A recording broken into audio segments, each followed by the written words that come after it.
तीतस पौलुस रसूल का खत तीतस के नाम उसके दूसरे बाब की 9वीं और 10वीं आयत में लिखा है। जिनके पास बाइबल है वो जरूर खोलें। तीतस दूसरा बाब 9वीं और 10वीं आयत। पौलुस रसूल लिखता है, नौकरों को नसीहत कर कि अपने मालिकों के ताबे रहें और सब बातों में उन्हें खुश रखें और उनके हुक्म से कुछ इनकार ना करें, चोरी चालाकी ना करें, बल्कि हर तरह की दयानतदारी अच्छी तरह से जाहिर करें, ताकि उनसे हर बात में हमारे मुनज्जी खुदा की तालीम को रौनक हो। यीशु मसीह हमारी जिंदगी से नजर आना चाहिए।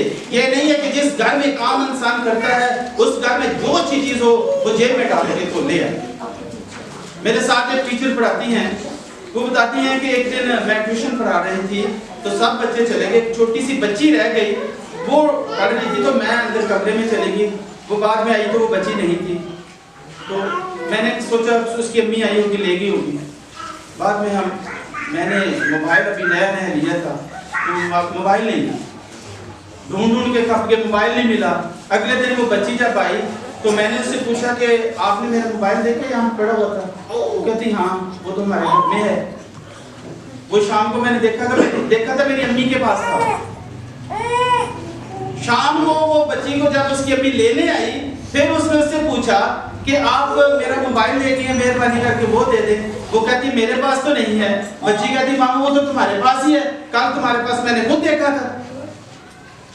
तो फिर उस घर उन्होंने कहा कि ये ट्रैकर लगा होता है, जो स्मार्टफोन है उसमें ट्रैकर होता है, ये निशानदेही हो जाएगी कि ये कहाँ पे है, इसलिए मेहरबानी करके आप हमें वापस कर दें। तो फिर उन्होंने वो वापस कर दिया किसी के जरिए से। मेरे अजीजों, इस तरह के अमाल, इस तरह की हमारी बातें हमारी जिंदगी में एक गुण का काम करती हैं, हमारी जिंदगी को बर्बाद कर देती हैं, हमारी इज्जत खाक में मिल जाती है। इसलिए ऐसी बातों से परहेज करना चाहिए। बड़ा नहीं तो छोटा ही हो, लेकिन अपना हो, अपनी कमाई से लिया तो खुदा उससे खुश होता है। लोग टैक्सों की चोरी करते हैं। मुल्क में बहुत लोगों की मुल्क टैक्सों से चलता है। अब जो आप बिल देख लें, बिल पे टैक्स होते हैं, जीएसटी, जनरल सेल्स टैक्स होता है, मुख्तलिफ किस्म के टैक्स होते हैं। वो देने से हमारे जो मुल्क का निज़ाम है वो चलता है। रोमियो का खत उसमें उसके 13वें बाब की 7 आयत में लिखा है, सबका हक अदा करो, जिनको खराज चाहिए खराज दो, जिनको महसूल चाहिए महसूल। इसलिए हम पर यह फर्ज है, कलामे मुकद्दस में लिखा हुआ है कि हमें अपने टैक्स जो है वो बर वक्त अदा करने चाहिए। हम जैसे लोग हम तो टैक्स देते ही हैं, हर चीज के ऊपर जनरल सेल्स टैक्स, जीएसटी होता है जो हम पे करते हैं। तो जो अमीर लोग होते हैं वो टैक्स कम देते हैं, वो खा जाते हैं। इन्हीं दिनों हम अक्सर औकात ये बातें जो है हम देखते भी हैं और सुनते भी हैं कि फलां लोगों ने टैक्स नहीं दिया। फिर करना क्या चाहिए? तनख्वाह के बारे में जब यूहन्ना बपतिस्मा देने वाला मनाती कर रहा था तो मुख्तलिफ बातें लोगों को कह रहा था, सख्त किस्म की तालीम दे रहा था। तो वहां पे कुछ सिपाही थे, उन्होंने कहा फिर हम क्या करें? हम अगर कुछ ना कहें, किसी से ना लें, बदला ना दें, लोगों से नजायज ना लें, तो फिर हम क्या करें? तो यूहन्ना बपतिस्मा देने वाले ने कहा, और सिपाहियों ने, ये लूका की इंजील 3वें बाब की 14वीं आयत में लिखा हुआ है, और सिपाहियों ने उससे पूछा कि हम क्या करें? उसने उनसे कहा, ना किसी पर जुल्म करो, ना किसी से नाहक कुछ लो, और अपनी तनख्वाह पर कफायत करो। जो कुछ तनख्वाह मिलती है उसी में गुजारा करना है। बेशक कम है, लेकिन अपने हाथ खींचकर अपनी चादर के मुताबिक पांव फैलाते हुए उसी में से गुजारा करना चाहिए। रिश्वत और फ्रॉड और चोरी चकारी, ये सब कुछ जो है ये जुर्म है, खुदा के हुजूर में इंसान नहीं जा सकता। और एक जगह है मेडिकल का शोबा। मेडिकल के शोबे में बहुत सी दवाइयाँ ऐसी आती हैं जो कि गरीबों के लिए होती हैं, लेकिन वहाँ पर जो मुलाजमत करते हैं वो दवाइयाँ ले जाते हैं। ये भी चोरी है। पिछले दिनों मुल्तान के निश्तर हॉस्पिटल में एक बहुत बड़ा केस था कि यहाँ से दवाइयाँ चोरी होकर ईरान तक गई और वो दवाइयाँ गरीबों के लिए होती हैं, इसीलिए तो मिलती नहीं है क्योंकि वो वहाँ से पीछे से ही चोरी हो जाती है। हालांकि इलाज जो है फ्री हॉस्पिटल, गवर्नमेंट के हॉस्पिटल जो उनमें इलाज भी होता है और लोगों के लिए मेडिसिन भी आती हैं, लेकिन वहाँ पर चोर बैठे होते हैं जो कि उनको चुरा के ले जाते हैं।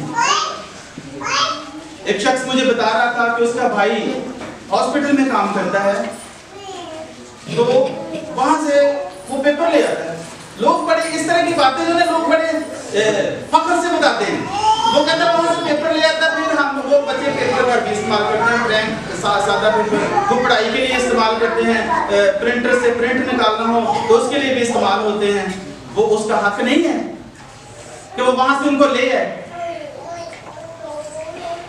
लोग, एक शख्स मुझे बता रहा था कि जब मालिक भी तो मैं जहाँ जहाँ मैंने टेलीफोन करना था मैं घुमाता हूँ, ये भी चोरी है। जब आप किसी की इजाजत के बगैर किसी चीज को इस्तेमाल करते हैं तो वो चोरी है। ये सारी बातें हमारी रोजमर्रा जिंदगी में ऐसे सरायत कर गई हैं, ऐसे जज़ब हो चुकी हैं कि हम इनको चोरी समझते ही नहीं है। हम जब बाहर निकलते हैं हम ये तमाम चीजें फखरिया तौर पर बताते हैं लोगों को। मेरे चीजों इस तरह काम नहीं चलता। अगर आपने खुदा के साथ चलना है तो पूरी ईमानदारी के साथ चलना है, नहीं तो सिसकते हुए जिंदगी गुजरती रहेगी। हमें खुदा खुशहाली नहीं बख्शेगा। लोग रास्ते में गिरी हुई चीजों को उठा लेते हैं और उसे भी अपना समझते हैं। बाइबल इसकी भी इजाजत नहीं देती कि हम चीजों को उठाएं और फिर इधर उधर देखें भी ना और उसको अपना ही समझ लें। इस्तिस्ना की किताब जो है उसके 22वें बाब की पहली आयत में लिखा है, तू अपने भाई के बैल या भेड़ को भटकती हुई देकर उसे खुदकुशी न करना, बल्कि जरूर तू उसको अपने भाई के पास पहुंचा दे। वो आपकी नहीं है जो आपको मिल गई है। स्पेशली बच्चे, उनके मुंह से अक्सर ही सुनते हैं कि ये आपके पास पेंसिल कहाँ से आई, ये स्कूल में गिरी हुई थी तो मैंने रख ली। घड़ी कहाँ से आई, ये स्कूल में गिरी हुई मुझे मिली है। चीजें कहाँ से आई, ये स्कूल में गिरी हुई मुझे मिली है। तो गिरी हुई थी तो उस स्कूल के ऑफिस में वो चीज क्यों नहीं गई, वो आपके पास क्यों है? ये चोरी है। आपको चीज चाहिए, अपने वालिदैन से बात करें, वो आपको चीज लेकर दे। और अगर आपके पास, अगर एक बच्चे के पास बहुत अच्छे कलर्स हैं तो आपके पास नहीं है तो कोई बात नहीं, बहुत से बच्चों के पास नहीं है। आपका ये मकसद नहीं है कि आप किसी के चुरा लें। ये आदत हमें वहां से ही पड़ती है, स्कूलों से ही पड़ती है, बचपन में ही पड़ती है, जो सारी उम्र जाती रही है। और फिर हम फखरिया तौर पर ऐसे अमल करके फखरिया तौर पर लोगों को बताते रहते हैं कि हम ऐसा कर रहे हैं। लेकिन मेरे अजीजों, खुदा का कलाम इसकी इजाजत नहीं देता।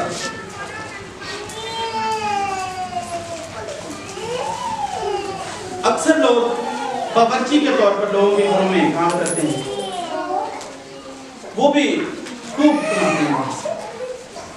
पैसे मिलते हैं सामान लाने के लिए, लेकिन बीच में से निकाल लेते हैं। यहूदा अस्करियोती भी यही करता था, वो भी पैसे निकाल लेता था। आज एक टीवी पे एक मुबशर आते हैं कोरिया के, जेरोफ ली, वो उनका मैसेज सुन रहा था तो वो कहते हैं कि आपने अगर चर्च के लिए कोई चीज लेनी है, आप बाजार जाते हैं, 10,000 की चीज है, आप वहां पे बार्गेनिंग करके, लेन देन करके, भाव ताव करके उसमें से आप 1,000 रुपए छुड़वा लेते हैं और वो आप अपनी जेब में डाल लेते हैं और फिर आप आकर चर्च में कहते हैं ये चीज इतनी गई। लेकिन उसने बताया था ये चोरी है, इसका हिसाब होगा। आपने जो पैसे कम करवाए हैं वो वापस आकर चर्च में जमा करो।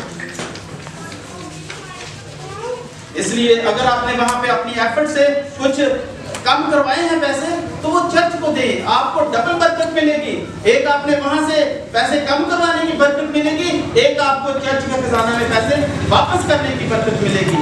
तो यही बात मैं कर रहा था कि लोग जब सौदा सर्फ लेने के लिए लोगों को बेचते हैं तो उसमें से कमा लेते हैं, उसमें से अच्छी चीजें रख लेते हैं, उसमें से पैसे रख लेते हैं हैं और फिर ये बातें भी फखरिया तौर पर मुआशरे में, समाज में लोगों को बताई जाती हैं कि हमारी बड़ी मौज लगी हुई है, हम तो यहाँ से अच्छा खासा कमा रहे हैं, ऊपर की आमदनी हमारी काफी है। लेकिन ये जो ऊपर की आमदनी है यही आपके लिए फंदा है, यही आपको बर्बाद कर देगी, यही आपको खुशहाल नहीं होने देगी, यही आपको उठने नहीं देगी। इसलिए मेरे अजीजों, इस तरह की जो बातें हैं वो अपनी जिंदगी से निकालना होगी।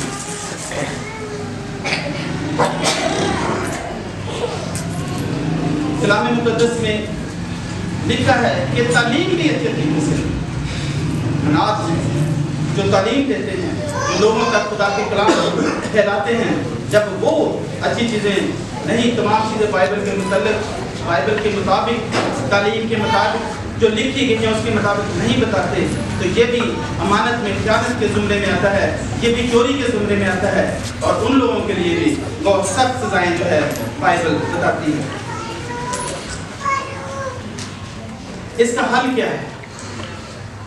मेरे अज़ीज़ों, मेरे साथ लिखा निकाले हिजकिय्याह उसका 33वें बाब।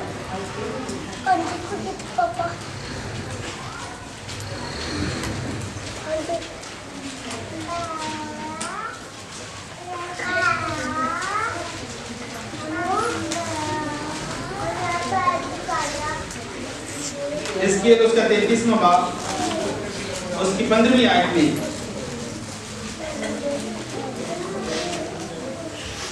चौथी आयत में पढ़ रहा हूँ। और जब शरीर से कहूँ तो यकीनन मरेगा, अगर वो अपने गुनाह से बाज आए और वही करे जो जायज़ रवा है।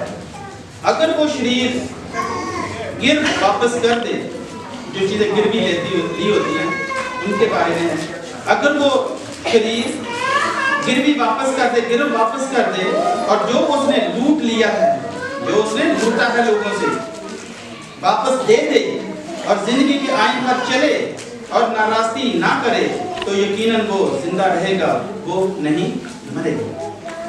लेकिन अगर वो ये सब कुछ करता रहे तो यकीनन फिर उसकी मौत है।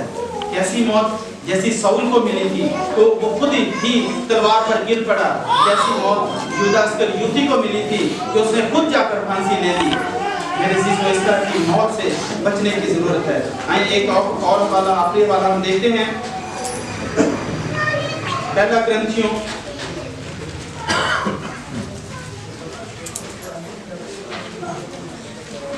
उसका 6वां बाब उसकी 9 तक 11 आयत। पहला ग्रंथियों 6वां बाब 9 तक 11 आयत। क्या तुम नहीं जानते कि बदकार खुदा की बादशाही के वारिस ना होंगे? फरेब ना खाओ, ना हरामगार खुदा की बादशाही के वारिस होंगे, ना बुतप्रस्त, ना ज़नाकार, ना अय्याश, ना लौंडेबाज, ना चोर, ना लालची, ना शराबी, ना गालियां बकने वाले, ना जालिम। ये खौफनाक किस्म की लिस्ट है। ये इंतहाई बुरे काम और ये सब जितनी बातें हैं ये सब जुर्म हैं जो इस लिस्ट में है, और उन्हीं में चोर का जिक्र भी है। और बाज़ में ऐसे ही थे, यानी कि बाज़ ऐसे ही काम करते थे, मगर तुम खुदावंद यीशु मसीह के नाम से और हमारे खुदा के रूह से धुल गए और पाक हुए और रास्तबाज़ की उठाई। मेरे अज़ीज़ों, इस चीज़ पर गौर करने की जरूरत है कि अगर जिंदगी में इस तरह की कर्सेस हैं, जिंदगी में इस तरह की लानतें हैं जो कि हम कर रहे हैं, लेकिन खुदा का कलाम उसको मना करता है, तो लिखा है मगर तुम खुदावंद यीशु मसीह के नाम से और हमारे खुदा के रूह से धुल के पाक हुए और रास्तबाज़ की उठाई। रूह से धुलने की जरूरत है। मेरे अज़ीज़ों, आओ हम खड़े होकर आज अपने दिल में इकरार करें जो हमने अपनी जिंदगी में इस तरह की अमल किए हैं, क्योंकि किसी ने छोटा, किसी ने बड़ा, इस तरह की जिंदगी में ये काम चलते रहते हैं। मेरे अज़ीज़ों, खड़े होकर आज उनका इकरार करें और खुदा से माफ़ी मांगे और खुदा के हुजूर अपनी जिंदगी को पाक बनाएं, क्योंकि लिखा है कि सिर्फ रूह से धुल सकते हैं और रास्तबाज़ ठहर सकते हैं और पाक हो सकते हैं, वरना अगर जिंदगी में इस तरह की बातें रहेंगी तो हम लोग नापाक रहेंगे। आइए अपने कदमों पर खड़े हों, हम दुआ करें।